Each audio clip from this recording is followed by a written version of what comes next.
think we can kick this meeting off. Thanks, everybody. I don't know about kicking it, but we'll start it off. Thank you all for coming. My name's Herb Weiner, and I'm a city council member from Sausalito. I've been on the council 8 years. This is a very, very important issue because we're coming to a crossroads, in my opinion. If you really look at the statistics, in 2008, there were 98 anchor outs. 2014, we have about 215. And in between that time, there have been, I believe, 484 vessels that have been taken out, demolished.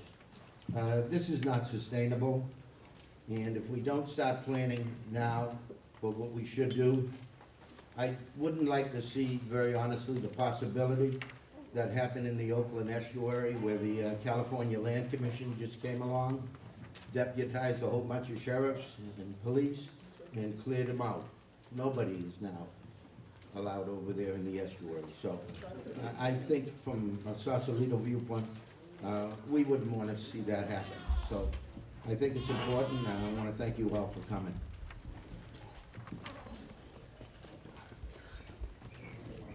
So good morning, everyone. I'm Kate Sears. I'm your county supervisor for Southern Marin, and I chair the RVRA. And before I just make a couple of comments, I would ask all of our RVRA board members to please stand up, and so people can see you. There she is. Yeah, super. Very good. Thank you, everybody. So we have a subcommittee of the RVRA board that's worked very hard to put together today's program, and I'm really personally happy that we've gotten to this point. This is something that I think everybody in this room has been thinking about for a long time. We obviously all think about our Anchorage, but I think we've all been aware of the importance of an opportunity to get together and really talk about our Anchorage.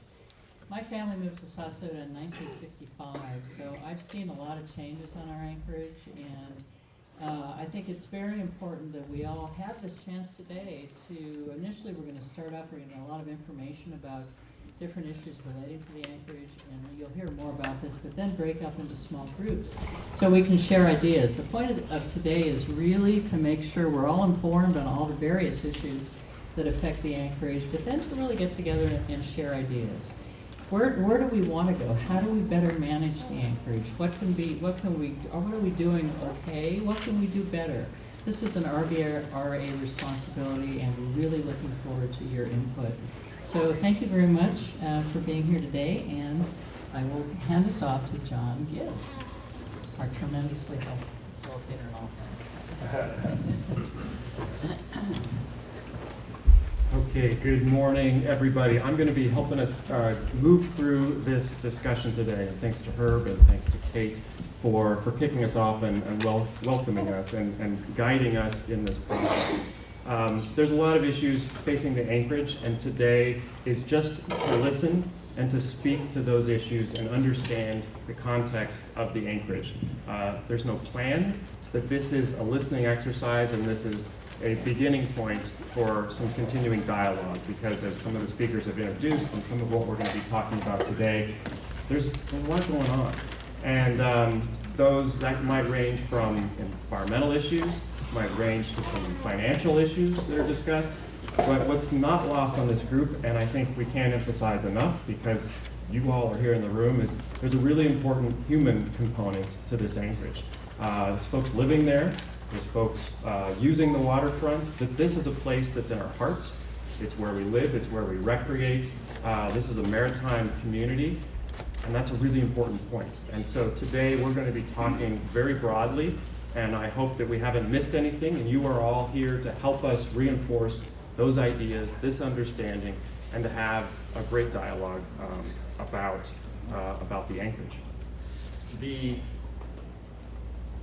pieces of our meeting today, we're going to be here for probably 3 hours. Many of us will be here for 3 hours, maybe a little longer. I know that there's a number of board members that are willing to stay really as long as folks want to talk about these issues today. But we have 3 main categories of discussion this morning. We're going to be in this room framing the issues and understanding a little bit more of the context of the Anchorage and some of the challenges. second part is we're going to be going out to the main hall where we have a lot of tables set up. And in smaller groups, we're going to talk about those issues in a little bit more detail, beginning to prioritize what are the key issues that really resonate amongst the group. Where do we have some points of agreement and some consensus, and where do we have differences? Today is not about trying to resolve differences. It's not about trying to make everybody agree with us. It's okay that we have as many different opinions as there are in the room today. So today is really not about changing someone else's mind, but it's about listening, and listening to perhaps some other ideas and listening to all the issues, so we're all a little better educated as we move forward. The third piece of the meeting today is a Q&A and an open comment session, and this is where everybody can speak to particular issues and ask questions of a panel of speakers, and we'll be able to take a lot of time for that third part of the meeting, and I think it'll be really informative, really helpful. There's going to be folks taking notes and recording all of the feedback and all of the discussion through all of those steps, all the process. I've just basically kind of outlined then this workshop, the issues, thinking ahead to what is a sustainable operation, what are some goals and some guidance that we can start to think about for the future, the breakout group, and then the questions and answers. A little bit of housekeeping. I think first is that we've all gotten together in a pretty small room with a lot of us, and it's really important that we all sort of keep our cool. We want to be neighborly, we want to be respectful, we want to be civil, and there's, I think, a lot that folks have invested in this issue, in their vote, in their community, and that is all absolutely welcome. We just want this to be a very civil conversation, so please help me out with that. The other, I think, most important thing is where's the bathroom? The bathroom is out the front door, just across the walkway, and there's another little building there just opposite the front door. So a very important point there as well. So I'm going to introduce, I'm on a shorter leash this time than I'd like to be. I'm going to introduce some of the issues and just give a little overview, a little setting for the Anchorage and for Richardson Bay. This is our Anchorage, centered between Belvedere and Sausalito. Thanks for the light. If there's a halfway point would be ideal. If there's not, we'll go with this. And this is the existing Anchorage. You can see on here where there's city jurisdictions, Tiburon, Belvedere, where the county jurisdiction lies. And so you can see why it takes 4 different cities and a county to try to manage this resource called Richardson Bay. And the Anchorage really extends, generally in all of this area. This dashed line, the blue is not a jurisdictional line, it just happens to capture where a majority of the Anchorage occurs. So stepping back and stepping out, what happens in Richardson Bay is driven, in part by what's happening in the greater San Francisco Bay. And there is a great history of anchorages and moorings throughout the bay. As Herb has alluded to, that's changed over time. And so what was once a lot of flexibility in anchorages in San Leandro and Redwood City, certainly out in the Delta and Benicia, and then even more recently in Oakland Alameda Estuary, that flexibility, the ability to just kind of park your boat and hang out on the water has changed over time. And those anchorages are now closed. And what's directly proportional is then those boats are moving into Richardson Bay. So Richardson Bay is now kind of a repository of a lot of boats, and that's why there's an increase in the number of boats here. So we understand it's not just an issue here, but it makes it even more complex because it's tied to a lot of other areas around the bay. And we look at what happened. We look to those examples to start to understand our own Anchorage. These are some newspaper articles from the Oakland Estuary just a couple of years ago. Both the cleanup operations and the enforcement that occurred associated with the cleanup. There were ships that were sunk, there was oil leaking out of them. There was a lot of work, and it was a big displacement. It was a big change for the Oakland Estuary. There were a lot of issues of crime that were beginning to be experienced, and it took both federal and state jurisdictions, as well as the local Alameda and City of Oakland participation to make changes there. It was a pretty big effort. And what was not lost on this group, and I don't want to be lost today, was that there was also a very important human story in the estuary. Those were folks that were living on their boats. They had their way of life, and there was a big change. And the articles that we see describe, what happened to those people and what were the services available as that context changed for where they lived.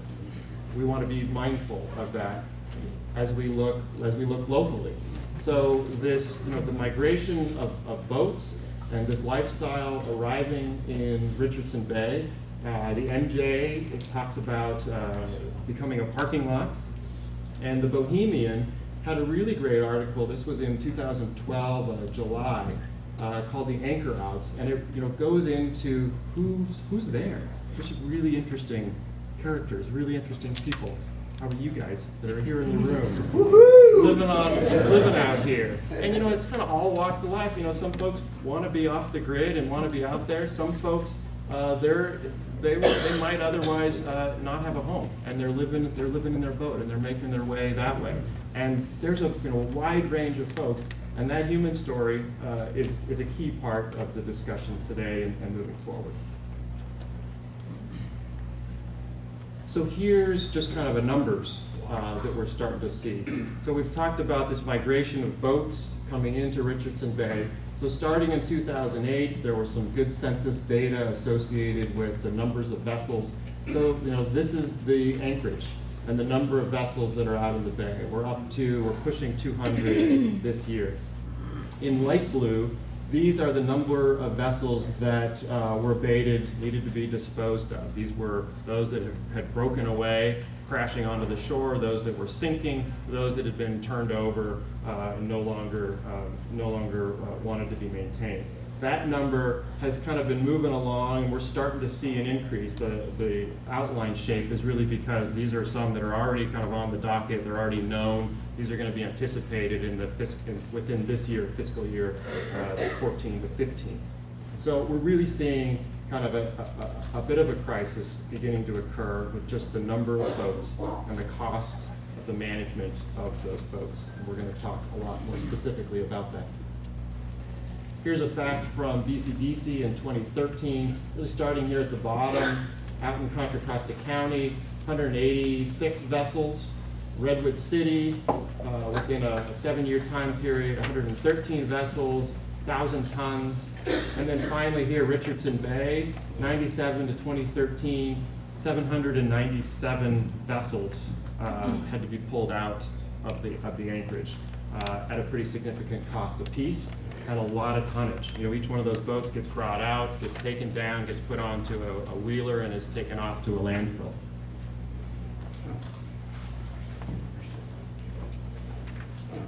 This was a quote from that article in the Bohemian that I showed before, which just does a nice job of summarizing, I think, many different perspectives here.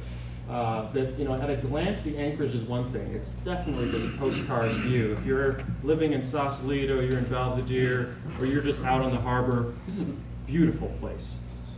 Yet you begin to zoom in a little bit more, and those that are calling it home, there's definitely some challenges there. It's not easy living on the bay. Going sailing in an afternoon on San Francisco Bay, that's a beautiful thing, but I get worked when I'm out there. And to be living there is, it's a whole other realm. So there's a lot of challenges associated with this, and I think my respect and hats off to those that are out there. It's a beautiful place. But when a winter storm blows in, how you get to shore, how you use the bathroom, where are your facilities. There's challenges associated with many of the people that are out there. This is one of those boats, and this is not a weekend sailing vessel. This is there's a lot of stuff going on this boat. There's another story to be told here as well. And I think this article does a nice job of balancing that. We're going to talk a little bit today, and we have some excellent speakers that are well versed in these kinds of issues. to help us understand some of the environmental issues, but understand that human health and the safety concerns out there. We have folks from law enforcement that are helping us both understand some of the enforcement issues, but there's also navigational challenges and there's property damage associated with these breakaway boats. We're going to clarify and talk through, just as an understanding, some of the jurisdictions that are involved out here, because it's not just the RVRA, which is already 5 entities, it's a whole host of state agencies. We'll give a little primer there, and we are going to have a test on this afterwards. I hope everybody's taking notes. There's a lot of finance stuff going on. The increasing number of boats, there's a lot of cost to that, and the amount of revenue, not the revenue, the funding is changing. The picture of funding is changing in the future. It's getting more and more difficult to operate, and that's a big issue, and that really starts to present a challenge for the RVRA and these agencies as we move forward. There's also a question of shore facilities. There's not a lot of shore facilities here for the existing Anchorage, but certainly also for the marinas and the public and those that want to sail into the bay and be able to call Sausalito port of home for a weekend. There's not a lot of facilities available. We want to talk through that just a little bit more. So first of all, we're going to just highlight some of the jurisdictions out here. The RVRA, the Richardson Bay Regional Agency, I have another slide that talks about when this was created. It's made up of these 5 different jurisdictions: Belvedere, County of Marin, Mill Valley, Sausalito, Tiburon, and they're charged with Anchorage safety. They manage water quality. They're really managing all of the permitting and the processing, and if necessary, the disposal and the acquisition of these vehicles.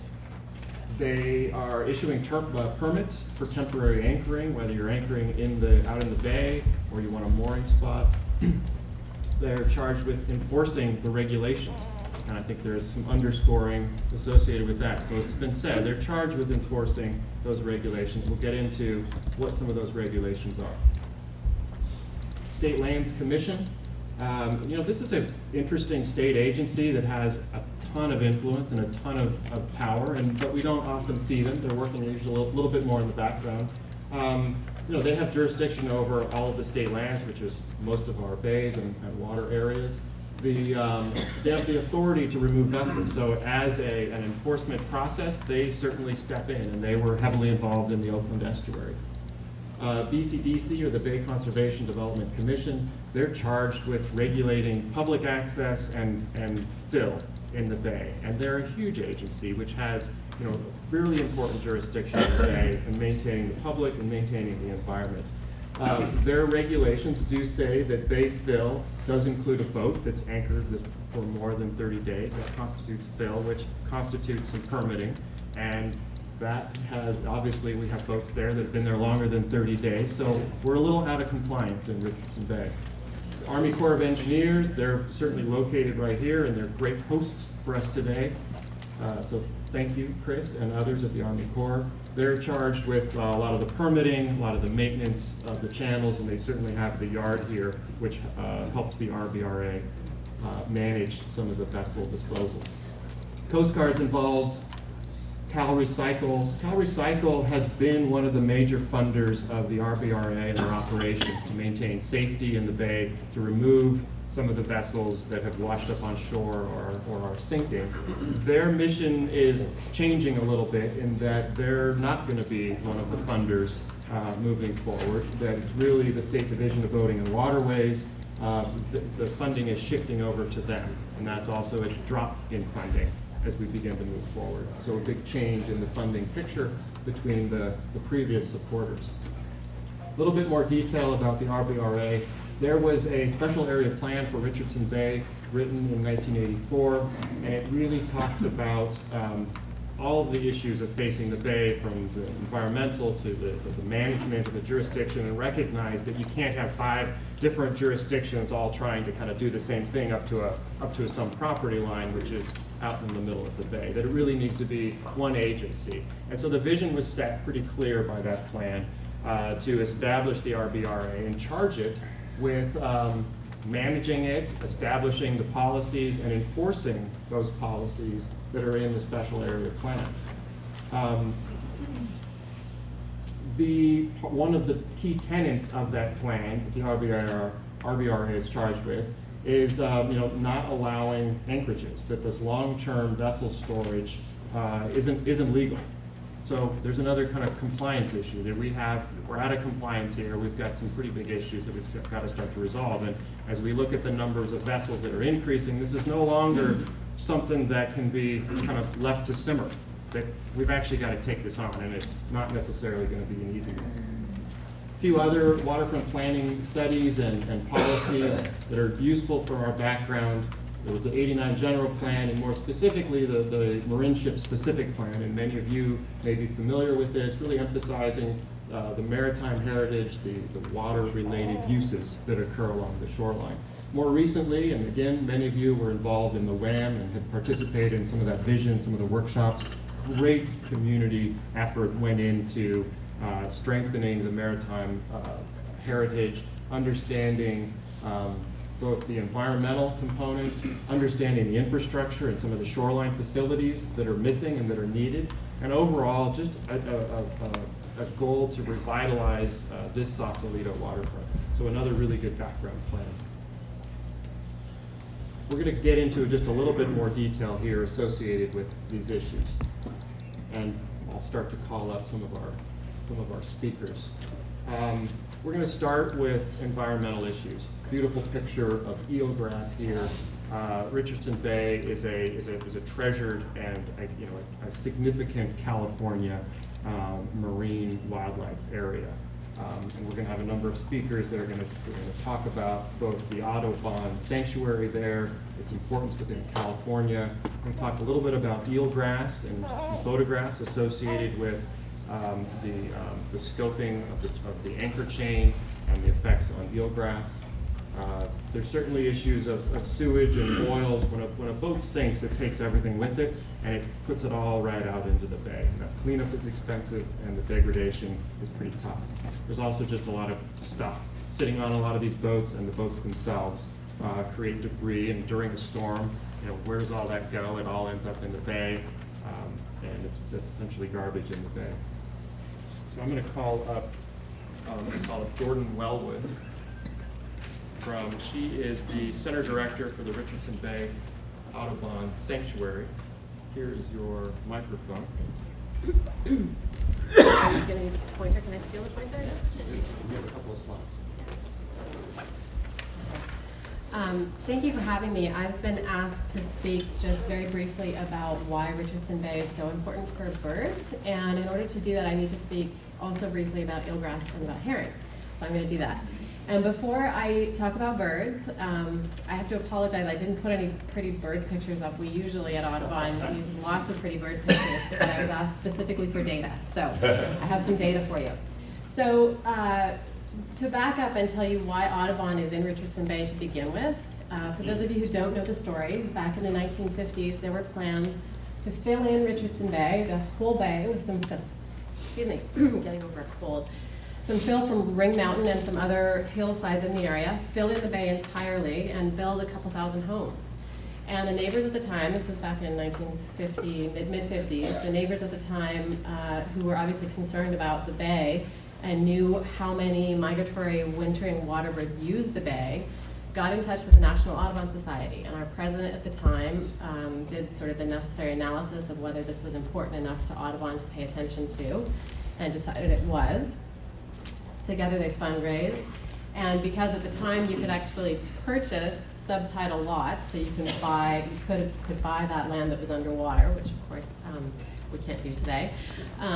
This was happening all over San Francisco Bay, though. There were many places where people built on fill. And because of some very concerned citizens in Marin, that didn't happen in Richardson Bay, which Audubon feels pretty strongly was a good thing. So today we manage it, so we bought and or leased these subtitle parcels. We manage 900 acres of Richardson Bay. It basically goes from Strawberry Point over to Belvedere with a little dip in there. And we manage it as a waterbird sanctuary, and it is the only sanctuary of its kind in all of San Francisco Bay. So we close that entire bay to all boating activity for the months that the birds use the bay. So no watercraft, no paddle boards, no kayaks. to the extent that we can enforce it, which is challenging. But we know that the birds appreciate it. Oh, we have another slide in there. I'm going to go back to that one. So we have a number of data sets from over the decades that we've been in Richardson Bay, and this is just one that shows we regularly find between 5,000 and 10,000 birds just within our 900 acres of Richardson Bay. We know that if we were to expand the surveys to all of Richardson Bay, which is more like 3,000 acres, we would easily double or triple those numbers. So you can't really overstate the importance of this bay for migratory wintering water birds. So why do they come here? Well, for our world-class cuisine, of course. It's herring. It's very, very simply herring. And this image shows, this is actually very recent information. So we know that herring spawn in huge numbers in British Columbia. This is the west coast of California, and that's San Francisco Bay. And it's not even, in fact, San Francisco Bay, it's Richardson Bay. So the largest herring spawning event south of Puget Sound is right here in Richardson Bay. And that is directly related to eelgrass. So the herring need something to spawn on, they need a substrate, and they use the eelgrass to do so. So this image is a little bit, if you can see the darker gray area, or the darker black area, those are eelgrass beds. And the marks where you see sort of circles, they've been called crop circles. Those are places where either boats have sunk into the eelgrass and damaged the eelgrass, or anchors are dragging in the eelgrass and are damaging the eelgrass. And this is just taken from Google Earth. And you can look at this. This is kind of over time. We've looked at different dates for this impact. So for us, Richardson Bay is it's really a question of how can we protect it for the birds, and that's why Audubon cares about Richardson Bay. And I will leave it at that because we have very limited time. And I believe questions are being held for the end. Is that right? Correct. I recognize folks are going to want to have questions. We've got to keep moving. We're going to have the breakout groups, and then we're going to have a lot of time for questions. Our speakers are going to be available for questions and things at the third part of our meeting. So thanks for being patient with that. Wanted to introduce Mitch Goad from Warden from the Wildlife. I'm not as eloquent, and I don't have any fancy pictures of birds either. So I'm with the Department of Fish and Wildlife, formerly Fish and Game. I once was a game warden, now I'm a wildlife officer. As you guys can read, I'll be very brief. The department has the responsibility as the trustee agency for the state to the public resources, fish, wildlife, plants. Under the department, we have the Office of Spill Prevention and Response, who I work for as a wildlife officer. You can read there, by the best shield protection of California's natural resources, blah, blah, blah, blah. Basically, we handled up until middle of last year, which we are now statewide with our program with OSPR. We deal with marine petroleum pollution primarily. However, we get called to everything. So, i.e., the sunk vessels, it could be anywhere from a 10-foot skiff to, a 100-foot commercial vessel.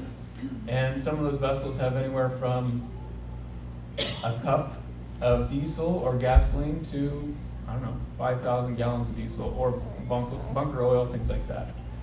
That's why the Office of Spill Prevention Response was created back, I believe, roughly 1990 for that purpose. Some of the largest spills,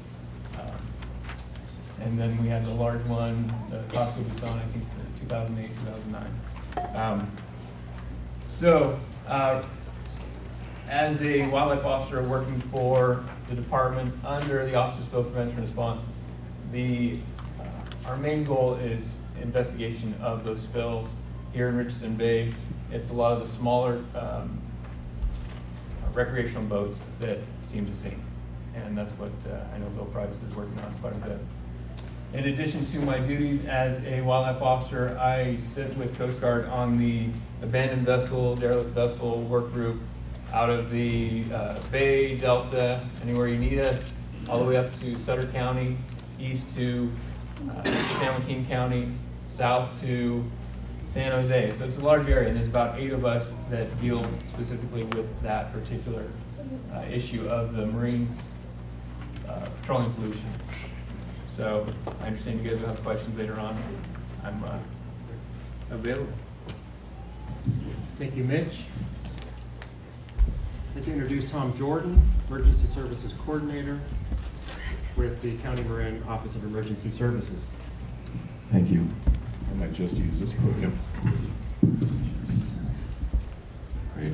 Thank you for having us here. The Marin County Office of Emergency Services, along with the California Emergency Management Agency and the Federal Emergency Management Agency, work in times of catastrophic incidents. So a non-routine emergency such as an earthquake or a tsunami, we function to serve the county in not only preparedness for and mitigation against the damages from these events, but also the response and recovery. During a large catastrophic incident, a spill of national significance, or a large catastrophic earthquake, certainly our state and federal partners will come in and will be assisting us, but as we say, all disasters start local, and between the Sausalito, the town of Sausalito, and the Marin, County Marin, we are your local people for that. This slide articulates 3 points that I'm here to make. One is that when we are looking at preparedness and mitigation, response, and recovery, it's hard to do that when you can't qualify a problem and or a potential problem, and not knowing how many folks are out on the water. I saw the slide that had a couple of 100 vessels, and so that makes me wonder how many people per vessel. Maybe there are animals or children, which complicates our ability to anticipate what sort of steps we might need to take to assist individuals, and not only for preparing against a disaster, but also in responding to it. Preparedness is the #1 way to avoid a catastrophic situation impacting your future life. One of the best forms of preparedness is to set yourself up to receive information. So one task that I took before coming here to speak was to look at our Alert Marin system. It's our reverse 911, and that's our capability to call individual phone numbers in the immediate alert that we get to a disaster or some kind of an impacting event, so we can notify people, hey, you know, this thing is going to happen. And I wasn't able to locate any in the Anchorage area. I will say that Alert Marin is a free service that we offer.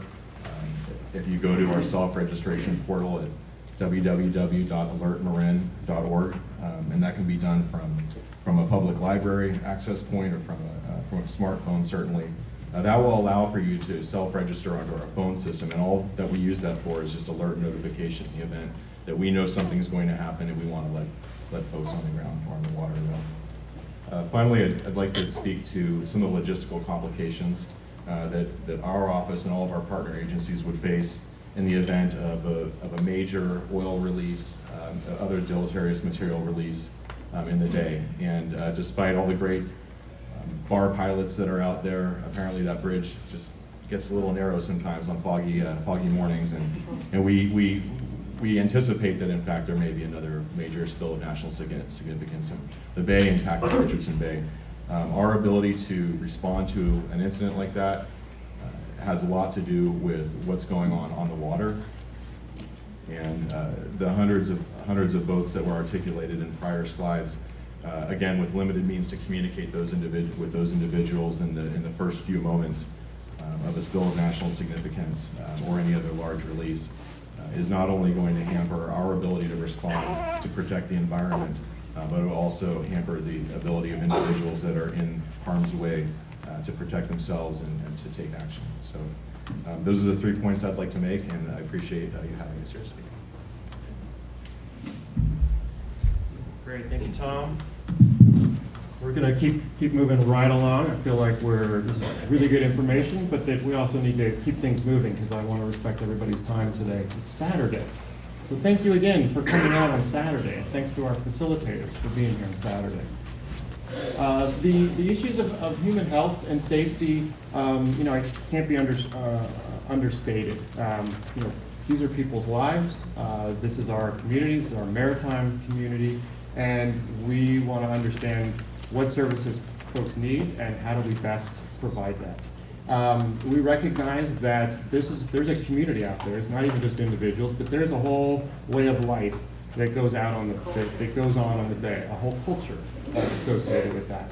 That we've got to respect and we've got to grapple with. There's no easy solution moving forward here. But how do we get social services to folks? What services are available to folks that are out on the bay? We have some speakers that are going to help us out with that. And then we recognize there's a lot of dimensions to the population. As I said, some folks just want to be off the grid, and this is a great bohemian lifestyle up here in Marin. There's others that there's not a lot of other options, and there's a whole spectrum of folks. And how do we best help them? So we have some of the experts with us today. Jason Satterfield, a homeless analyst with Marin County Department of Health and Human Services, is going to speak for just a second to help understand some of the services provided for folks on the water. And if everybody could, I hear a little bit of whispering, just make sure you're respectful to your neighbors, and thanks for your patience. Good morning. So to talk about the range of services for homeless people in 3 minutes is tough, of course. So I will just start out with the summary, which is that there are services, that there are challenges in reaching this population that we're talking about in Richardson Bay, but there are opportunities. So rather than go through an entire list of services, I just want to start with reference to another debate about this kind of issue in other parts of the county, which you can boil down to a fight over whether it's true when we say, if you build it, they will come. That's true in other places, I don't know. It's definitely not true for these folks. So they're not, folks that are living on the water aren't here because there happens to be something on 4th Street in San Rafael.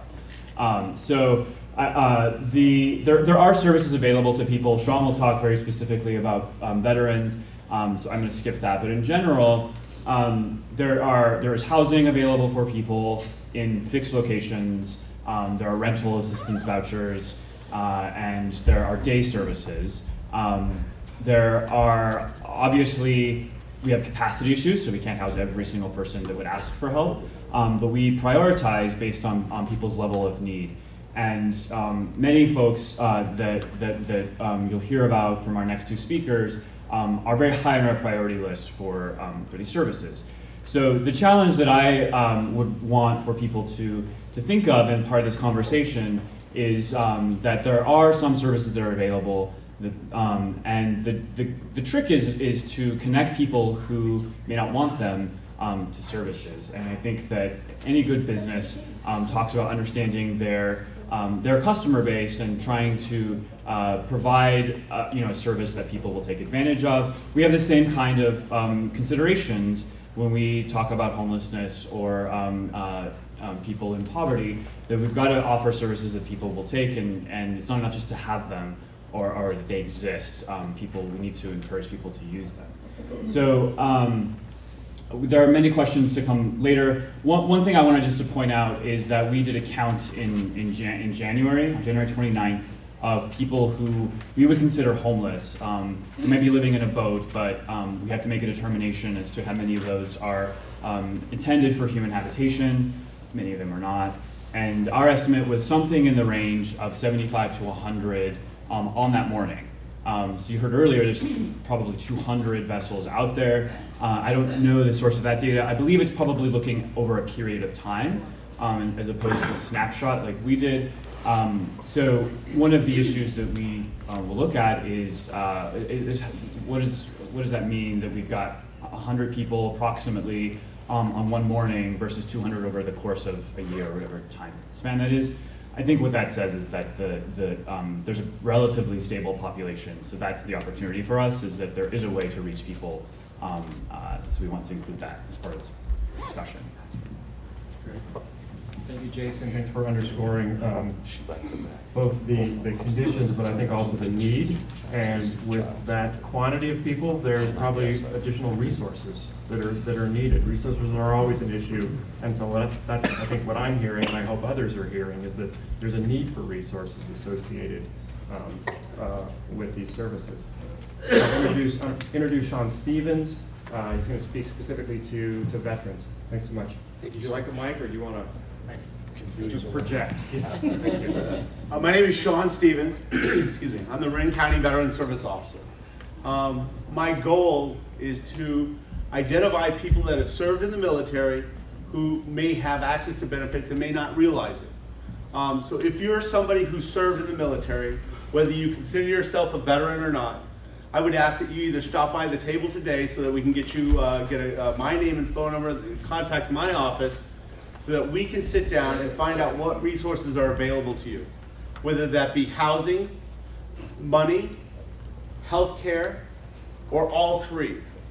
The thing is that, like I've heard some of the speakers talk about, sometimes this is a financial issue that it puts you on the bay, puts this population on the bay. My goal is to help you connect with benefits through the VA, not necessarily through the county. So if you've run into some type of hurdle that you may not be eligible for housing through the county, then potentially we can get you housing through the federal government, through the VA. So please stop by the table, get my information. If you served in the military, you know somebody who served in the military, or you're the family member of somebody who served in the military, there might be benefits for you. And I appreciate your time. Thank you. Thanks so much. I want to introduce Reverend Paul Maori. Go Paul. Hey. Yeah. So I'm the pastor of Sausalito Presbyterian Church and chaplain to the police department. For those of you who have an inkling of a religious bone in you, this may sound like a sermon, but it does not count for a visit to church. I would love to see you on Easter. Anyway, Sausalito Presbyterian, along with many other churches in the area, offers a meal once a week. Our meal we call a community meal. It's not just for people who need a meal and can't get it otherwise. It's meant for everybody here and everyone in the community. But I was asked here to speak about my experience working with a lot of folks who live on the Bay when they come to our lunch. And I apologize to anyone here who feels like I'm speaking for you. That's not my intent, but to speak to my experience. This is my PowerPoint slide. And it's blank because I couldn't think of any words. What words could I put up there that would convey to you what life is like for our neighbors who live on the Bay? I thought of cold, but I don't think that word would give you the feeling of being desperately cold without being able to get warmer. I thought of hunger, of course. But would reading that up there help you feel what it's like to live with food scarcity? I thought of unwanted, but what word can I write up there or even say to you now that would let you feel judged and dismissed and presumed guilty every time you walk down the street? Disenfranchised? Left out maybe? When I was 13, a clever government official decided that he and his family would live on food stamps for a week to show how it could be done. I was the son of a single mom who worked hard and still had a tough time making ends meet. And when she heard this story, she was furious, and I didn't understand why. And then she talked to me about the difference between living on the edge as an experiment versus living on the edge. She spoke of the despair, the discouragement, the loss of hope that comes from having to struggle just to survive, not just for a week, but for a lifetime of struggling just to survive, to be heard, struggling to hold on to a sliver of hope that your life matters. This blank slide also reminded me of how much is lost because of social barriers that keep us separated from each other. There is a lot of art and music and intellectual curiosity and films created by our neighbors on the Bay that aren't shared largely because we don't know each other. I'm a pastor. And that doesn't really mean much anymore. There was a time when at its best, it would prod people to consider a moral responsibility to care for your neighbor, especially the neediest among us. But nowadays, most people don't go to church, and a lot of people don't even believe in God or any God. And yet still, People from all walks of life will apologize if they swear in front of me. You know, suddenly they're in the middle of a story, they're telling me something really great, it's something about their lives, and all of a sudden the F word suddenly pops out of their mouth, and they immediately shudder, and they say, "Oh, I'm sorry." I don't think God minds if we swear. I just wish that instead of apologizing for cussing, someone would say to me, or to God, or that we'd say to each other, "I'm sorry that one of my neighbors went to bed hungry last night. I'm sorry one of my neighbors didn't have a bed last night. I'm sorry I saw someone sleeping under a bush, that was all the shelter they could find. I'm sorry that I looked at someone and I thought that they shouldn't be allowed to live here, and I just wish they'd go somewhere else. I'm sorry that I looked right through you, as if you weren't even there." This country's founding moral principle is that certain truths are self-evident, that all men are created equal, that they are endowed by their Creator with certain unalienable rights, that among these are life, liberty, and the pursuit of happiness. Yet there were plenty of laws in place back then that created barriers to life, liberty, and the pursuit of happiness. You couldn't vote if you were a woman. In 8 out of 13 states, you had to be white. And almost all of the states said you didn't qualify for the American dream if you didn't own property. That founding moral principle speaks a powerful truth. We, the people, are created equal. So we've been able to evolve our laws to really include the people. But of all the barriers to life, liberty, and the pursuit of happiness that have fallen, the great barrier remaining is for people who lack property. In this world, money buys health, justice, and a place at the table. When you hear vessel, think home. Some vessels disposed, our homes lost. I wish I had the right word to put up there, but even if I did, many of us would lose the thought as soon as the next PowerPoint slide came up. The world rushes by, and as much as we might empathize with our neighbors on the bay, it's hard to imagine its unrelenting nature. Because we'll go home, many of us, from this meeting, and we'll turn on the tap whenever we want water. We will shower at will, eat what we choose, complain to our elected representatives when we have a grievance and be heard. And if we feel a chill in the air, we'll turn up the thermostat. So I guess if I had to put one word up on that slide that could help you share the experience that I've had and that we should remember as we search for solutions, the word would be neighbor. Thank you.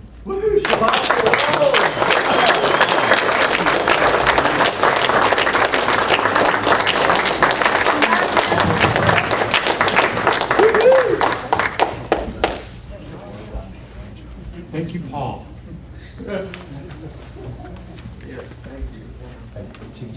Watch what I say and I'll see you at Easter. We got a revival going now.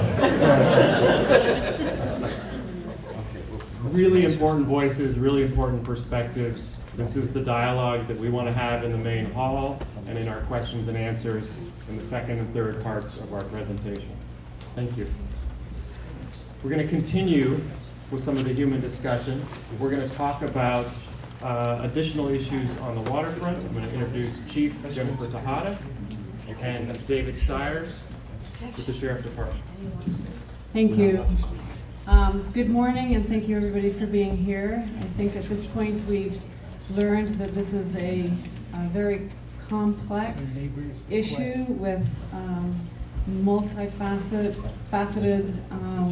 problems, and I think we would all agree that one of the most important concerns is how are the people on the Anchorage affected by our decision making and how we move forward. So thank you, Paul, for that reminder. So the police department, obviously, our primary function is to keep the peace and make sure that we have a safe environment for everybody to enjoy. And all of that means that, yes, there's enforcement that the police department does, but we have a great partnership with Department of Health and Human Service. Where's Sean Stevens? And there you are. He's a great partner with the police department, and 4 years ago, when I came on scene and I evaluated what was happening in Sausalito and on the Anchorage, I realized that we couldn't do it alone, we needed help. And so we began a very productive partnership with the Department of Health and Human Services and worked with Sean to identify veterans on the Anchorage who we could link to services, because part of the solution here is empowering people to take care of themselves, to get the services that they need, so that they're not spending nights in the cold, so that they have access to showers. And so that's one of the things that we do. We have our outreach program where we make sure that winter supplies are accessible to people on the Anchorage. We have 2 outreach events where we bring, with Sean's partnership, medical providers. West Marin gives us some supplies, whistles, life preservers, etc., blankets. We do flu shots. So the police department is very involved in the comprehensive approach to how do we address the Anchorage and move forward. Sausalito itself has been, I think, more heavily impacted for resource accessibility than the other surrounding cities, because we are really the point of access to land for those who live on the Anchorage. And so with that, and with the increase in the number of residents on the Anchorage, we have space issues at Turini Street. We have overcrowding. I want to mention Schoonmaker, because Schoonmaker is one of those marinas that has borne the responsibility of providing additional harbor, of access to land, of garbage disposal point, water access, even showering access. And so Schoonmaker is sort of under the radar, really helping provide services to people whose homes are on the Anchorage. We have a significant issue around garbage. When we look at the boats and we see that they look like environmental hazards because there's garbage on the boats. Think about living on the boat and how do you dispose of your garbage? There is no garbage service on the Anchorage. And so it either goes in the bay, or it builds up on the boat, or it comes in and they have to find a spot, a lot of times it's Schoonmaker, to dispose of the garbage. And you know, our role again is keeping the peace and making sure that this is a safe environment for everybody to enjoy. My job is not to decide whether or not you qualify as a recipient of our service to keep you safe. It is to keep everybody safe, regardless of whether you live on the Anchorage or on water. And so part of that is enforcement. There is an effort to have all of the boats registered on the Anchorage, and we've partnered with the Marin County Sheriff's Office, and we go out and we do patrols with them, with the U.S. Coast Guard. Primarily with the Coast Guard, it's all about maritime safety. And are these boats safe? Is it a safe place to live? Do you have the supplies that you need in order to survive a winter storm? And so I'm sort of going off slide, but More words, but and so, yes, just more words, and that's everything I think I just said. And I do ramble on, but you know, the police department and the city of Sausalito, we're just committed to doing the right thing and making sure that we have a safe community for everybody to enjoy. Thank you.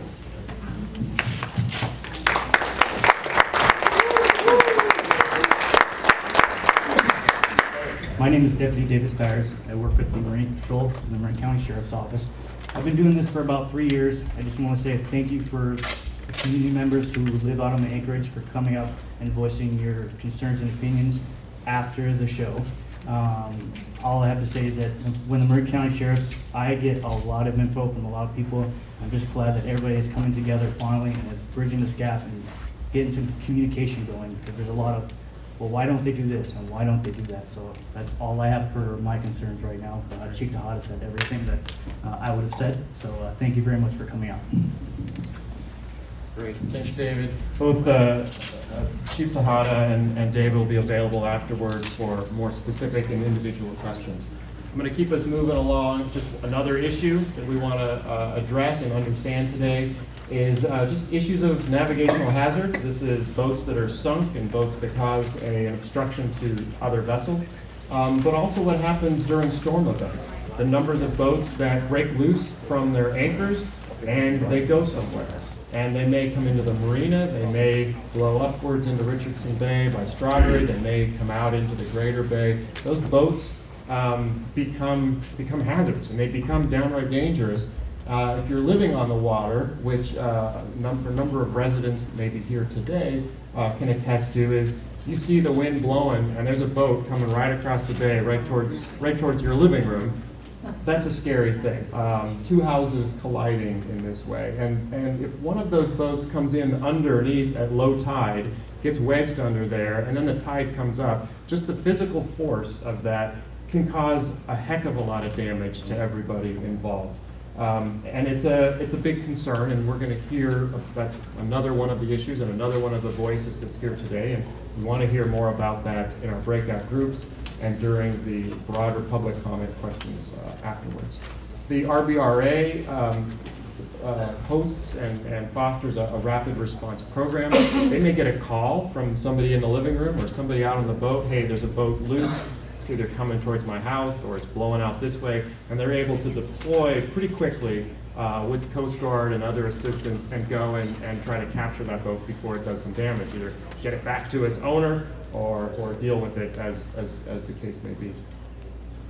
A little bit more about the RVRA operations and finances. We've talked about this is a public entity. These are tax dollars at work, and this is expensive stuff. Every time we're out on the water, it's salaries, it's disposal, it's hazardous materials, it's permitting, it's a lot of paperwork. It's a pretty expensive business.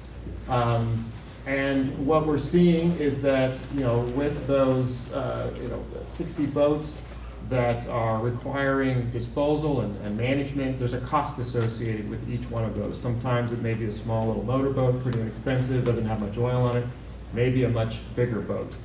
There's been boats, in 2008, there was a 60,000 one. When that suddenly hits, it's a big deal on your budget. There's a change to the funding, and the point here that we wanted to register is that there was a great increase in the funding from 2008 to 2014, and it was really a lot of the work from the RVRA and Bill to go and track down those grants in order to get enough funds to meet the operating costs. What's happening now moving forward is the funding sources have changed, the funding is declining, yet we're seeing a continued increase in the number of vessels that are out there. So this is just the facts. This is tracking. The purple is the amount of grant funding that's come in. So here there was kind of a big deficit. Then the funding kind of caught up. Now things are kind of stabilized, but you can just see this upward trend of the costs involved. And what we're really projecting is that those costs are going to continue to go up. But all of a sudden, this funding has dropped down to 120 a year. There's a big gap.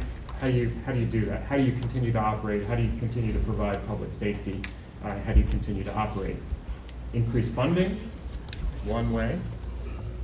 Deal with some of the issues is another. And I think all of those ideas are definitely on the table moving forward. And we don't know what that means, but that's what you guys are here for, and that's what we're going to be talking about next. What are the ideas? What are the issues that are most relevant to folks? How would you manage this? As we look forward in this process, this is a good starting point. This is, I think, one of the first times that we've really been able to get everybody together. There's been RVRA board meetings where there's been a lot of public comment, there's been a lot of discussions. This is really one of the first times we're getting everybody together. And to get everybody around a table, we're going to have you now help us vet these issues a little bit more and have a conversation, both speak your point, but also listen to your neighbor's points. And we're going to mix everybody up because we're recording this information. We are going to be bringing this back at the May 7th RVRA board meeting. We're going to be discussing all the ideas that were brought forth today. And one of my jobs is to help pull together all those different opinions, help record them, and help report that back. There will be some subcommittee recommendations proposed and discussed at that meeting.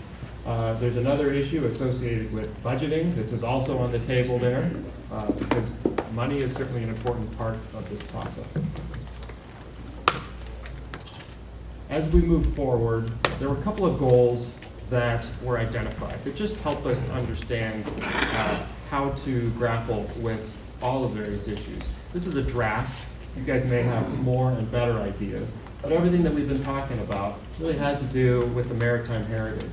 Understanding the ecology, the underlying ecology of this bay is essential. It's essential to California fisheries. It's essential to the avian population. Public health, public safety, the well-being of individuals. How to manage the anchorage to be fiscally sustainable, promote a welcoming and safe harbor for all, so that if you're coming in from out of town, you're coming in from another area. Richardson Bay needs to have the reputation as this is a great place. Go and watch the birds. We can hang out here. We can anchor. We can enjoy the harbor. And that there's some improvements to be made. And those that are very familiar with the waterfront are going to have some ideas to help us understand what kinds of facilities are needed.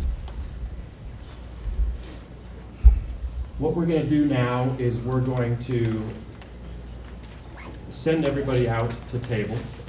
And when you get there, there's a facilitator, there's somebody that's going to help us with this discussion. You're going to introduce yourself. Where are you from? You're on the water, you're in the marina, you're in Belvedere, you're in Sausalito, you're in Marin City. We're going to identify our top 2 to 3 issues. This is the list of issues that's on your handout. What are those things that really resonate with you? What are the things that the RVRA and everybody here really needs to grapple with? You have your particular issue. You may have a couple more issues that you think are also important. What are those? We're going to record them. And then within your group, just give your opinion of that. Again, you're not here to make everyone else agree with you, because that's not our goal. Just what is your opinion? Why is it very important? Listen to what your neighbor is saying. Listen to their perspective. I'm kind of echoing the word of Maori. Let's listen. Let's engage each other. Today is the time to do that. To talk through what are those issues. This is the second part of that. What are those issues? And then what are the recommendations? None of this stuff is simple. You know, the issues of crop circles and eelgrass, you know, there are different mooring techniques. There's different kinds of anchoring systems. Perhaps it could be appropriate. If you have a particular idea about that, what is that? If there's breakaway boats coming towards your house, what would be some of the solutions? Whether it's rapid response, whether it's other things. We all have ideas, and this is the time to put those onto paper. Thank you. The facilitators are going to be helping to take some notes, make sure everybody at the table is speaking, and your job is to watch your facilitator, make sure they're being fair, help them out a little bit. Everybody needs to have a voice here. They're going to be reporting back for the group, and again, you know, their job is to just be the note taker and the promoter of your ideas, and you guys make sure that they're doing their job in that way. These are all really good folks that have taken time out of their Saturday to help us all out here, so help them. So thanks so much. We have a comment card also on the back of your handout. Any additional comments that you want to write there, please do that, and then hand that in at the name tag desk before you leave. Feel free to provide more information and send that in. All of that will go into the records of this meeting. We'd certainly ask if you wanted to follow up that you probably do that pretty soon. Do that in the next, let's give you another week to do that, to get the information in so that we can begin to process that and make sure it goes into the records. there's a note section on the lower. There's no numbers. Oh, there's no information. Okay, well, the table numbers, correct, correct. Table numbers are not on there, and I'm going to be just going around and just doing that right now as we begin to move forward. So, actually, yes, just stay seated. I'm just going to go around and I'm going to do a 1 through 10, and I think that will divide us all up very nicely. So remember your number as I point to you. You're 1, you're 2, you're 3, you're 4, you're 5, you're 6, you're 7, you're 8. You are 9, you are 10, you are 1, 2, 3, 4, 5, 6, 7, 8. You're in table 9. You're table 9, table 10, table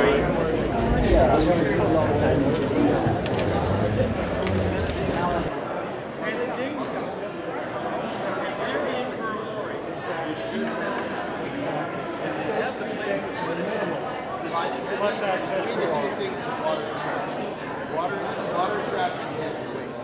Those three things.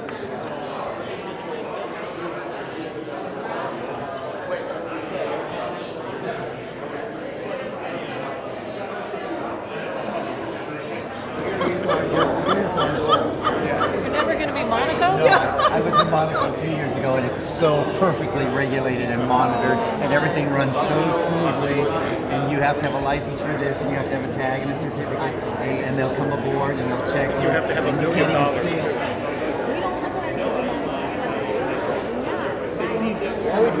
Storms are brutal out there.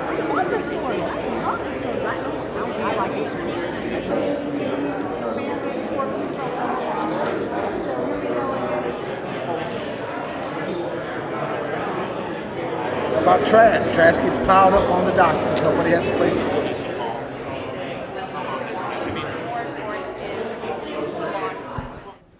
And there needs to be clear communication between the government agencies to help monitor and provide information, and need for more clear and enforcement power and to reduce environmental damage. Okay. Group, does that sound good? Everything else is still written down? Thank you guys. I'm going to come right over here. Thanks so much. Hi. Table 10 looked at 4 major issues: health and human safety, public safety and law enforcement, navigational hazards, and the financial part of the improvements that are needed. In terms of the health and human safety issues, they looked at the kind of residents that are coming into the areas now. The kind of residents that are coming into the areas, the social issues surrounding those new residents. Some of them are considered to be aggressive, and the law enforcement is not able to follow up because they are transient. They are coming in and going out. They are not people that can be traced. We have new residents that are outside the law enforcement jurisdiction, and the law enforcement seems to need some kind of incentive so they can follow them. Because these people are not from very far away, but the law enforcement is unable to follow up on that. And then we have the issue of the navigational hazards. The navigational hazards that were mentioned surround the obstruction hazards, as well as, again, touching on law enforcement. The jurisdiction of the areas that they are talking about happens to be under federal in some cases, and we have some recommendations on how to deal with those.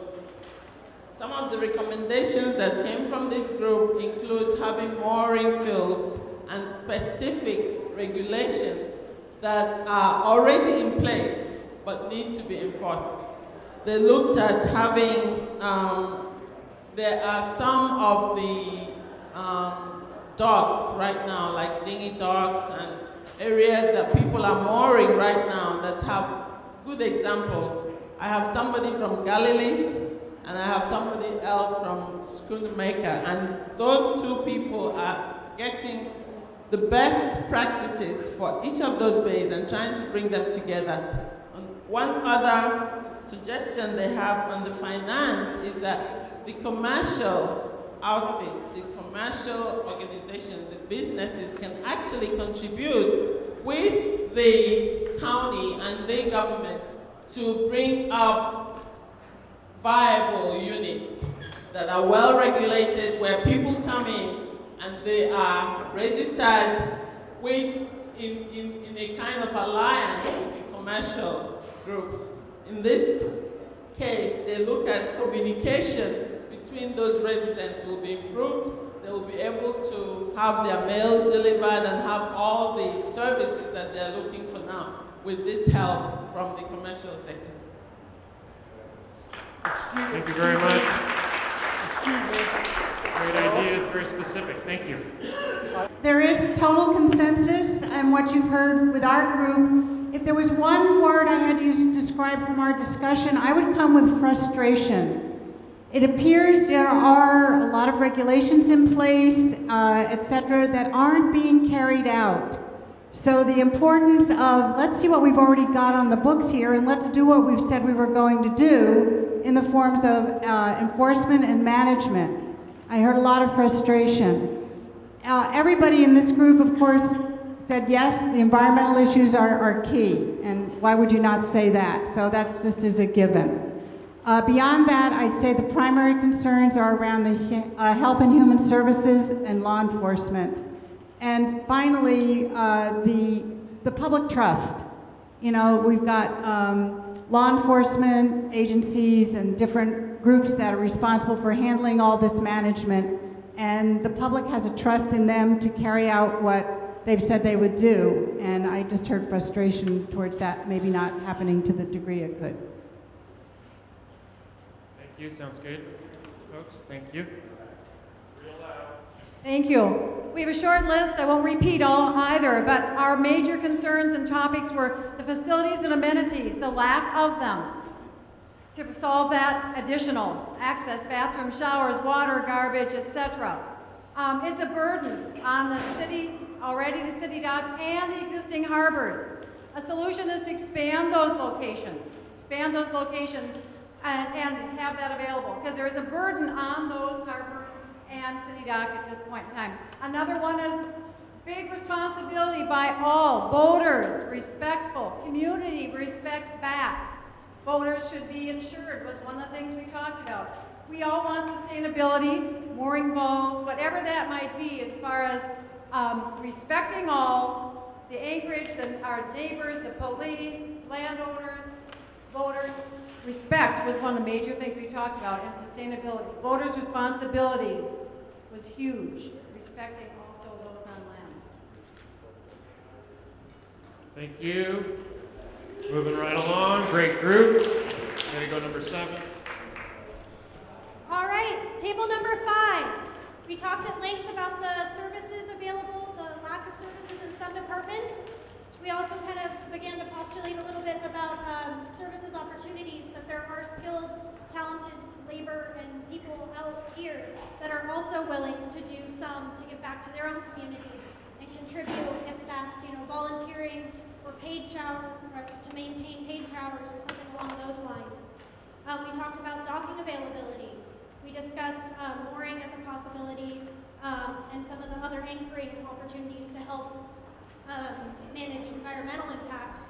And we talked in depth about information, not a lot of knowledge about the community or how they interact, and that this is in fact a community with its own sort of sub-language and things that they do that don't need to be impacted. And I think at last, we just talked about some of the cool things that are happening, including like a new BBC documentary I was informed is being filmed out there. and making sure that everybody is out there with the fact that we have limited space, and that's ultimately what the issue is it's a crisis of resources.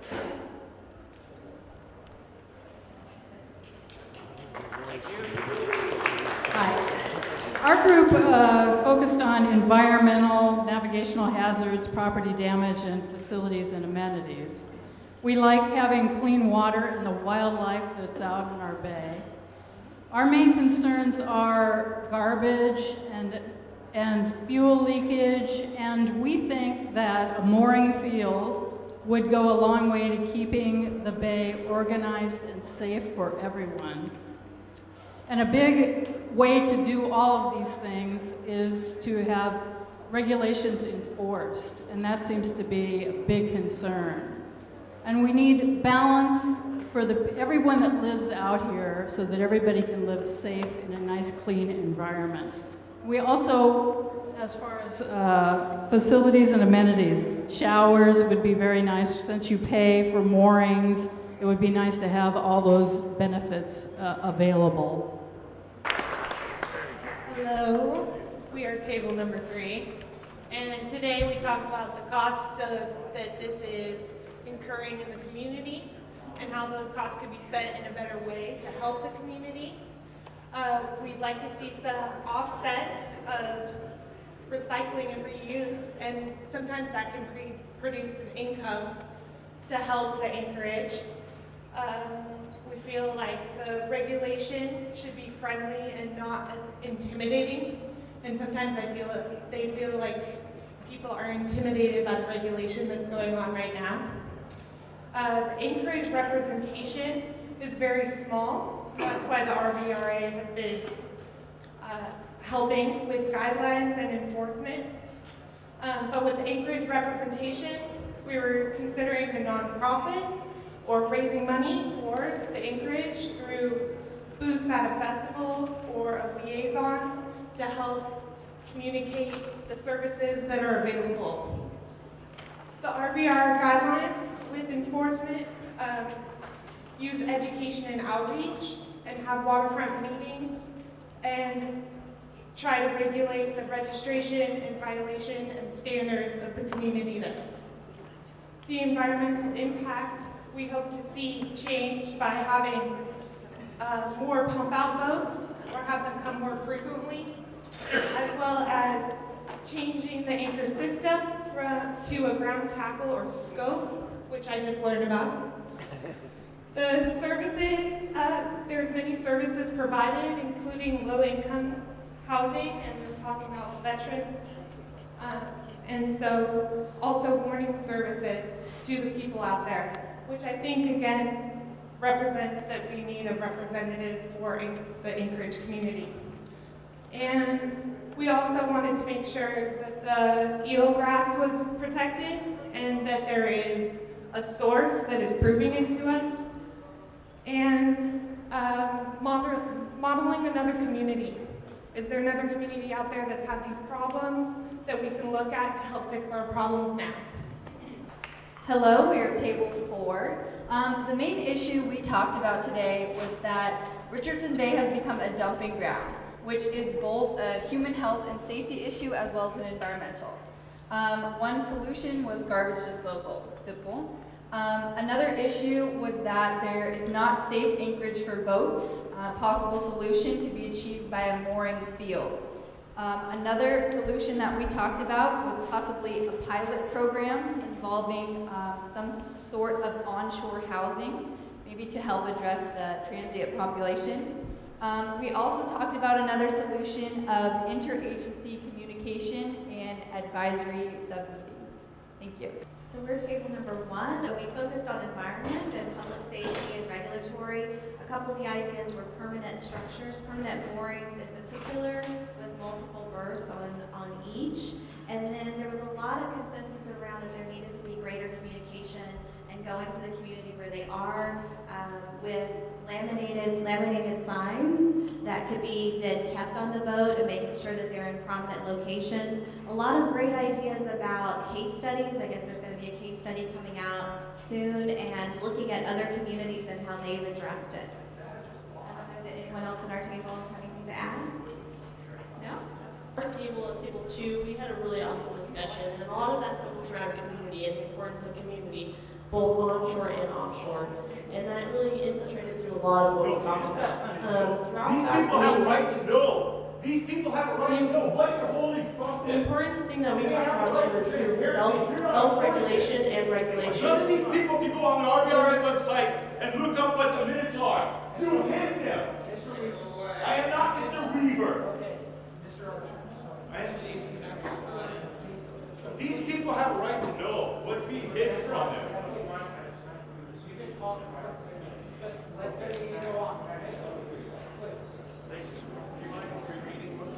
Alrighty, so to continue on with that, following up with the importance of community, the importance of regulation and self-regulation within that community, and kind of the integral play that those two do together.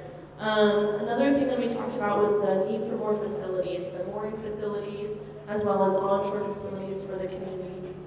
The environment obviously played a big role in our conversation. The pollution both from the community and from other sources as well coming into the bay. And overall, better communication was something that was really outlined within our group, both for the community members within, kind of who's there, who's not there, what are the regulations, how are those being played out, and then also for the surrounding community, for the homeowners who are experiencing property damage. So throughout that, we had that community element throughout all of our topics, and we had a good time.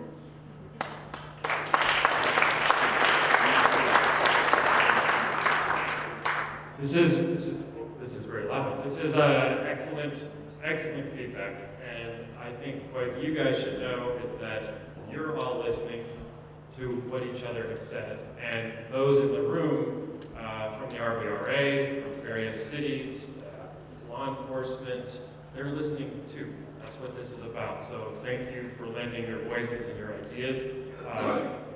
We're going to be recording everything that's been written down and been said. If you still feel like there's something more or a longer message that you need to provide, we want to welcome you to give that to us. So fill out your comment form or follow up with the individual there with additional information, and we'll make sure that that goes into this process.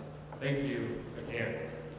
We are going to change gears a little bit and open up the mic for individuals that would like to ask some more clarifying questions. We apologize, we couldn't do that earlier because we needed to get through these important steps. But now is the time. If you have additional questions that you'd like to ask, I'm going to help direct those questions to somebody who can assist. So we have a panel of folks here that are available to us, many that you met earlier in the presentation. I'm going to limit your comments because I want to get through everybody here. I'm going to limit your comments to about 2 minutes and your questions, and just try to keep things moving. If you have more than one, I will be coming back to you. So by all means, we're going to be here as long as we need to. And I know that there's one gentleman who has a question now, and I'm going to ask for patience while we take a couple of questions and make sure that you're able to get your point as well. Your question. Thank you. With that, we're okay? Panelists and folks, help me by raising your hand to help me direct the question. Or if it's just a comment, that's great. We're recording these questions, and John Francis there is doing that for us. First question. Hi, my name is Crystal Gift. I was wondering what you're going to do to preserve our culture. Because all up and down the California coastline, we're running out of ports. And just like the Native Americans, we're running out of places to go. This is a culture. It's sad when humanity gets to the point where money and moorings are more important than the people. Now, what are you going to do for the people that can't afford these moorings? And if you're worried about the eelgrass, we can start a bow anchor and we won't tear anything up. Because this is part of our lifestyle. We prefer to live on the water. It's part of us. We don't fit right on land. Some of us come from the streets. This is all I have. I'm not on welfare. I'm not on food stamps. I work my butt off and get whatever little jobs I do. And I love everybody out there. And I don't want to see another another 8-8. Loving you guys. Please preserve our culture and do not take our homes away anymore. Our houses will look much nicer if we had garbage skulls. It would be nice if instead of writing us tickets that we can't afford, give us a sticker and have donations to make sure we're safe. I mean, come on, man. We all live in the same area. You say Ketchin, I say Gal. It's a different culture. It's okay. It's just communication, coming together, and a little compassion, a little understanding, a little heart, and a little bit of love. Thank you.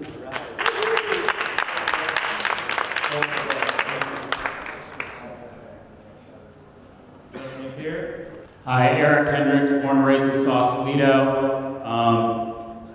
20 years merchant marine, and I'm just looking for to help improve and maintain the navigable waterways and open waters in the shoreline of Richardson Bay. Hope we can achieve that with this meeting today.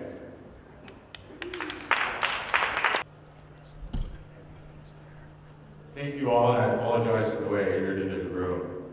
I have addressed this committee since I've been here. I've been out there for over a decade. It's a wonderful experience, and it's a hard experience. But the worst experience is to have your home ripped from you. This is what Bill Price has been doing with the Richardson Bay Regional Agency. The way that he's been allowed to do this is by a misuse of a federal law. I'm talking about admiralty people, maritime. It has only ever been properly promulgated to the United States courts.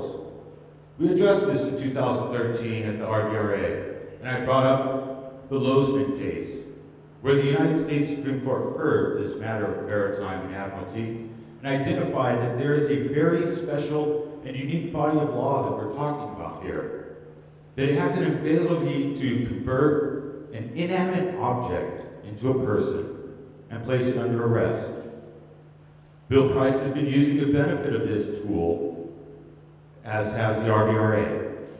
They have stolen numerous people's private properties under the use of this rule in its miscible form. It does not apply like that. I informed the RVRA of this matter in 2013, March 5th. I posted it up on the internet, but we seem to fail to recognize. And I want to thank the RVRA for their doing of this.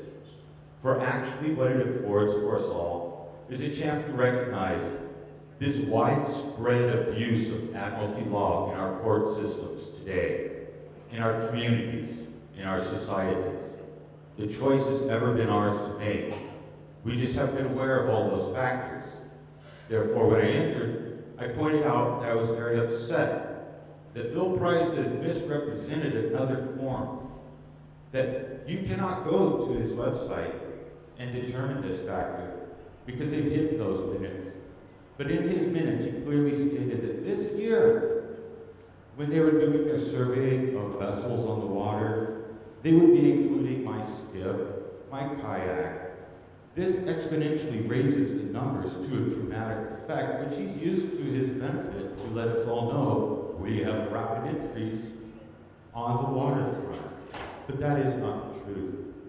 The truth is that a number of members in our community have died. I've captured those, I've put them on video, I've tried to share our love, our community's meaning. I have yet another movie to go out. It's nothing special unless you look at how I've been expressing to you what I've been saying. To me, that Anchorage community out there embodies what America meant. It symbolizes freedom. The determinative choice to be self-governed, not to lean upon another, as a speaker over here addressed. We do of our own for our own. We take care of the best we can of our own. Hence, I come into here screaming like a madman for fear of my family, my friends, even those that I don't appreciate. Our life, and life deserves a little more contemplation, I think. Thank you.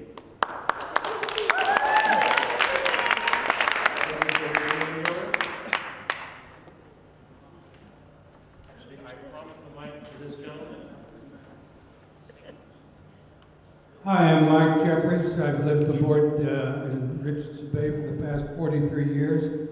15 years of that was in the Anchorage when there were no liveaboard slips available. I participated in the 1984 discussions which resulted in the establishment of RVRA and the Anchorage restrictions such as there are. At that time and ever since, the obvious answer to the problems of the Anchorage has been the establishment of a large mooring field with a nominal rent and preference going to seaworthy and inhabited vessels. Also with guest moorings for those people who stop by for a weekend. This was the answer then, it's the answer now, and but the cities comprising the RVRA and the RVA have simply been unwilling to cough up the money to establish this. It's time. Thank you.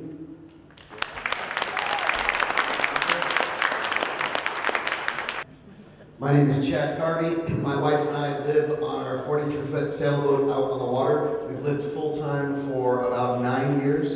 And just as way of background, I've been a local public school principal for 29 years.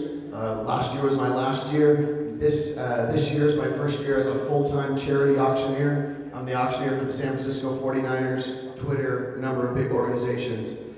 Recent past president of the Seven Seas Cruising Association, 10,000 member world organization. We were at the forefront of fighting for the Florida anchoring rights, and we are fully prepared to back up our anchoring rights here in Sausalito. I don't know if you saw that article in the Marin IJ, but my wife and I, we approached a number of local businesses to bring a Christmas gift to all our liveaboard folks out there. And I was so heartened as we went from business to business, from West Marin to coffee shops, to our Lions Club, to our local churches, Christ Church, and the outpouring of love that our community had. We love our liveaboards. Over and over I heard that. And my wife and I went around in our Santa outfit to 50 boats and brought a gift bag of solar LED lights. And let me tell you, it was an outpouring of love from our community to our fellow people who live out in the water. I've been recently meeting with some of our local police officers to find out ways that we as liveaboards can give to our town in more visible ways, that we're not just takers, but we are here to help and be a part of the fabric of this community. We love this community. So I'm committed to whatever it takes to be a servant to the process, to be a help in this. I think easy, simple solutions as far as water acquisition, waste, garbage is a huge issue, some of those simple things, and of course the challenges of the mooring field. So I want to be a servant to this and to be used because my wife and I are leaving in 4 years for a 10-year sailing around the world voyage. But until then, I'm firmly committed to this process.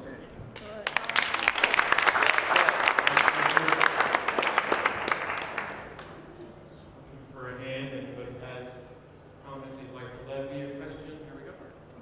Thank you. My name is Michael. I'm from Ohio, okay? I'm not even from here. It's my first boat, and last time I checked, Marin County was the 18th wealthiest county in the United States of America. And we are arguing over peanuts, ladies and gentlemen. We are arguing and bickering over something that is so minuscule it don't mean a hill of beans. It really doesn't. The pastor and Chad have said it best. Love prevails, and if we look out for each other, I don't see why we are having such difficulty with taking a shower or where we put our boat at. Or where, if I don't take a shower and I'm all filthy, I'm okay painting your boat or buffing your stuff or putting the cement in your driveway, and I'm all filthy and dirty, and I go grab that 7-Eleven at the door, which is where we're all going, or the gas station handle to pump gas, and I'm filthy. Don't you want me to wash up? Do we want to spread health and disease? Why don't we want to clean each other? Why do we have to fight each other over a dinghy dock to port our dinghies? Why are these simple problems simple problems? They're simple, minute. Why are we arguing over where to put our trash? Seriously, ladies and gentlemen? These minuscule, now of course the environmental issues are huge. Those are drastic and very legitimate concerns. But to each other, why are we arguing and bickering over something so minuscule when love would prevail in the first place? So I wrote this yesterday at our library, which is our beautiful government institution that we sponsor here in Sausalito, one of the best in the world. We, the mariners of Richardson Bay, realizing with gratitude, love for our beautiful aquatic surroundings, and desiring to protect them in perpetuity, do form this more perfect union. The whole community of people gathered here today to honor, among others, Chief Marin, whose Tully craft navigated freely between the meats of the Spanish missions and the starvation of his home range. Others preceded him, and we follow with humility and blessing. Our aquatic American community contains fathers and mothers, sons and daughters, workers, and those who do nothing, called meditators or artists. By living with less, many sailors show the land dwellers how to understand where each drop of water and waste comes from and is going, the flow and ebb of a more natural economy. The wind is like spirit unseen, but its effects move countless humans across the widest ocean. That is why we know that the water is not home, even if we live and die there. We are not stakeholders, putting a piece of iron down to be honored by governments, banks, and insurance companies. The sea is lived on, not owned. Water is a creation that separates us from the dead planets and blazing stars in the great nothingness. We must protect it from ourselves first. Every skipper is in charge of their vessel and ground tackle, no matter who chopped trees, sawed wood, or dropped anchor.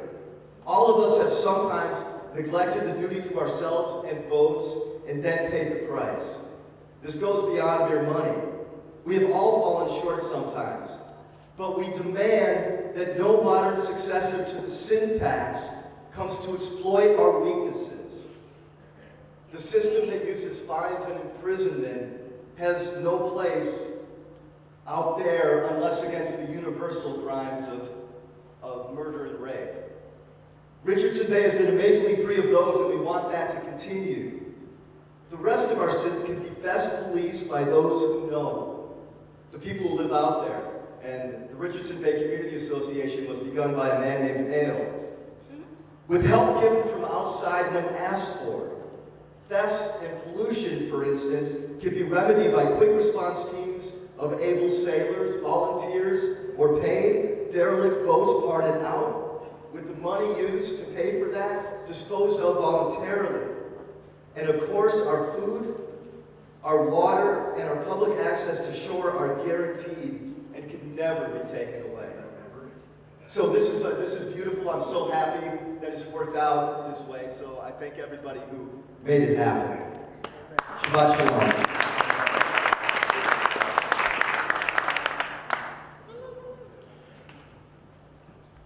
Thank you.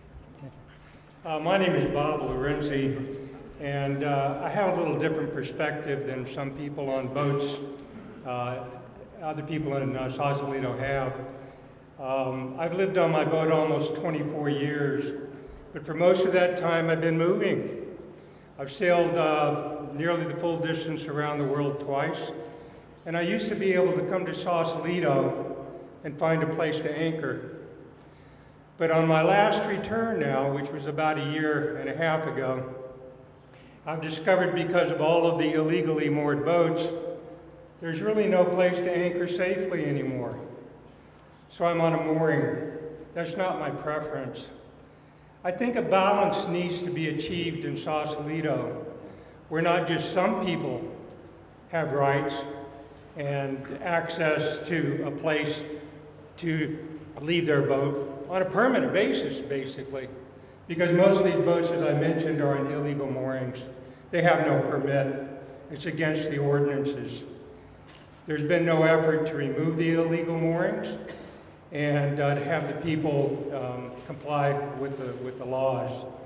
As a consequence, many of us, as a matter of fact, the balance of the boating community is locked out from using Richardson Bay.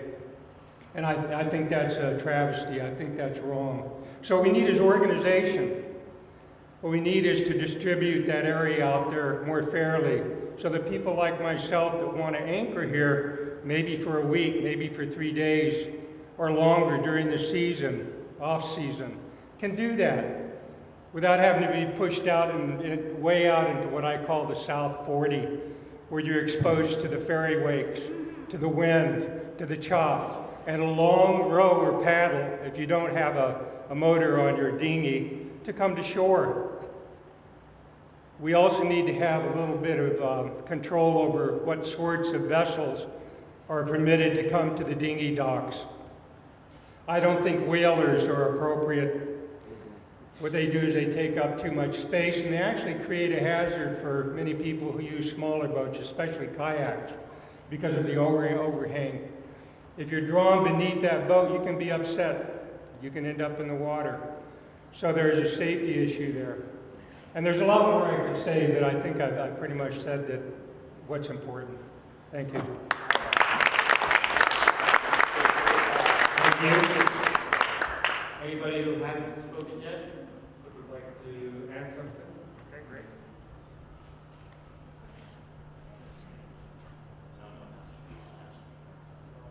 No, I'm aware, I've only been here for a couple of years, and what I've experienced has been not only heartfelt, but also very struggling. It's frustrating. I've come to realize that the RVRA, though its intentions and its wonderful words of let's clean up, we care for the Anchorage, let's help out, has been nothing more than an attempt to create an agenda to create more money at the cost of those of us who are not to be those making money. I appreciate everyone who's shown up here today. I appreciate that we want to have a better environment, but to be really, truly honest with oneself and really acknowledge that what we're intending to do and what we're really trying to do are different things. To say that, to put out mooring balls out there, to start claiming that every boat is a vessel is completely perverting what is truly going on there.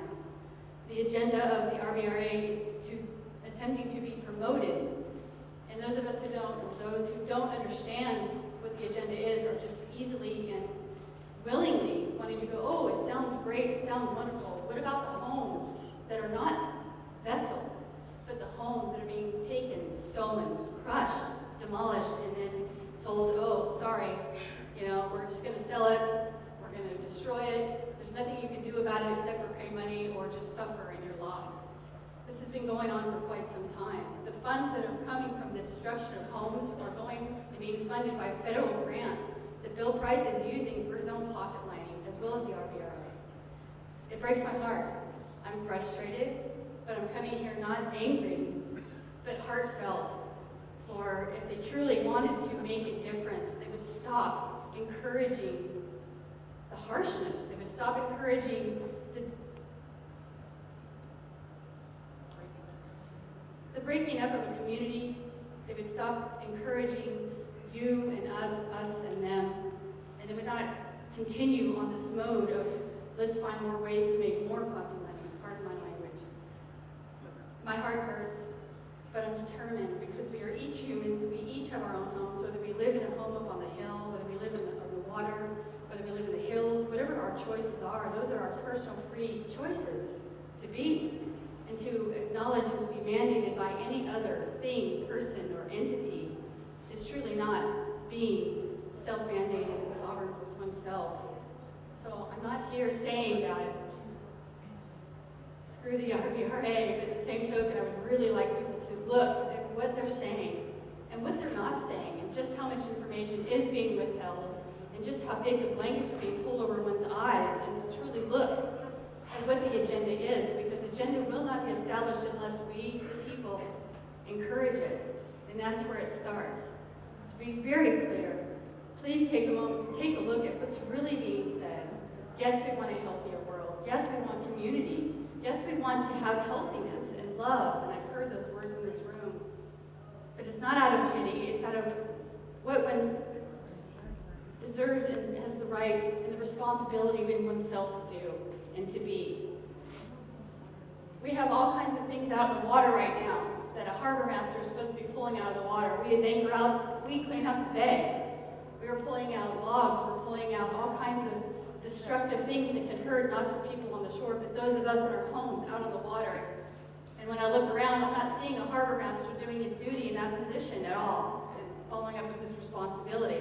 I'm seeing more homes being stolen, crushed, and then held up. Well, that's just what has happened. My money in my pocket, and you still need to pay for me. Fraudulent actions are continuing, and they've started out as a fraudulent act, and they're continuing to be so. And until we start seeing the truth in that and stop it at its beginning, will we actually be able to make the change and start to do what's right and stop taking away from, but start encouraging the growth of.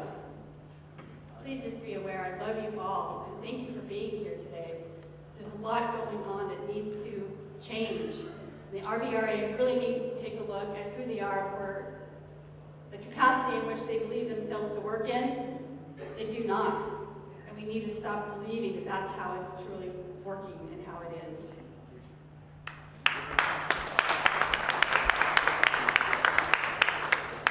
We're going to have one more comment, and then we're going to need, if we want to continue on, we're going to need to go back into the other room because the Bay model has some other activities this afternoon. So another speaker, and then we'll head to the other room for those that would like to continue to make comments.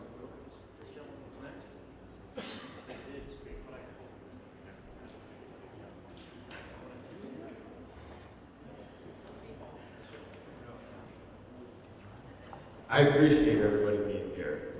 I've heard a lot of concerns, and I came here to shed as clarity as I could.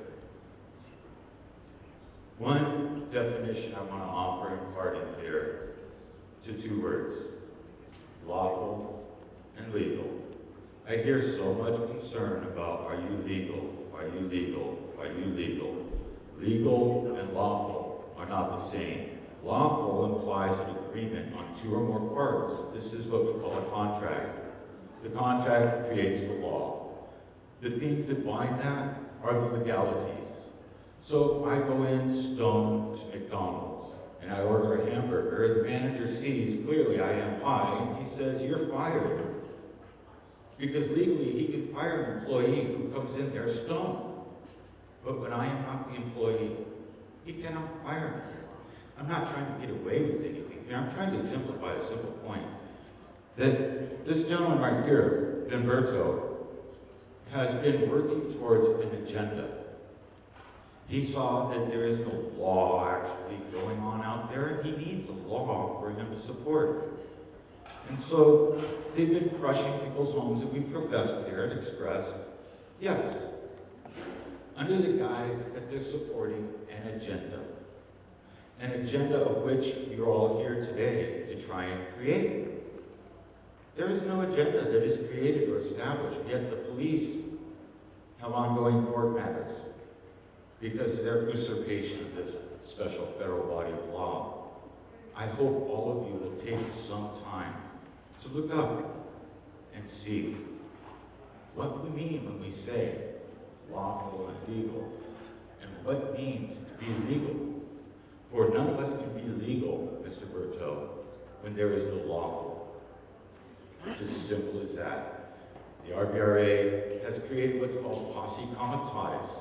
That's where you enlisted the United States military force in which to support and create and establish your agenda. I have informed you formally and duly.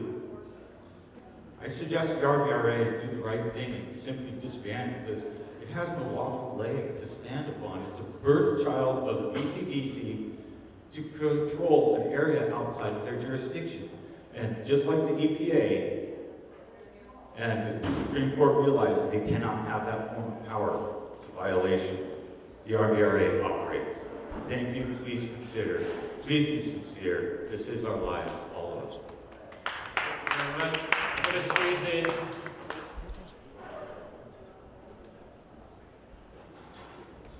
There's a picnic at 12 at Dempsey. Dunphy Park. At Dunphy Park. There's a picnic at 12 at Dunphy Park. I'm going to squeeze in one last, and then we're going to be relocating. Make it short and sweet. In all the years that I've lived here, we have the most incredible community. We have the widest diversity. There's the most incredible number of things that are happening here. But the one most incredible thing that I have just really been impressed with all these 42 years is how the people here, no matter how different they are, they've always managed to come together and create a solution that works for everybody. They did it for the houseboat people, and I think they'll do it for these people too. All right.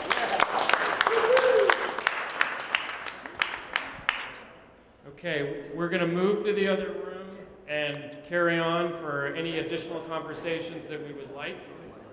I would like to recognize the RVRA in another way, because I think it's an honest and fair thing, is that they sponsored this event today. They wanted to have this dialogue and to hear your feedback, your criticism, your opinions, your perspectives.